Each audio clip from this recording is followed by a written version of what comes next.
बैशाख मासरे पड़ुथिबा संक्रांति को महाविषुव संक्रांति कुहाଯାए। एहार अन्य नाम पणा संक्रांति। एही दिन ठारू ओडिया मानकर नुआ वर्ष आरंभ होइथाए।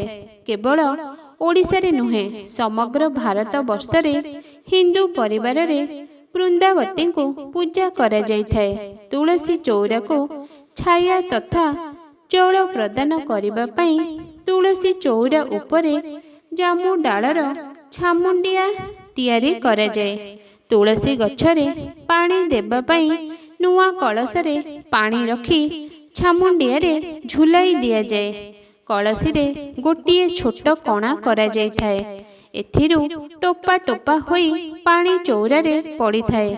एहा तुलसी गछ को सूर्यंक प्रखर किरणरू रक्षा करिथाए। एही दिन पणा तियारी करा जाए। पाचिला आंब बेल पणा आदि भोग लगा जाए। अन्न वस्त्र दधी पणा छत्र आदि दान करा जाए। टोपा टोपा होई पानी चौरा रे पड़ी थाए।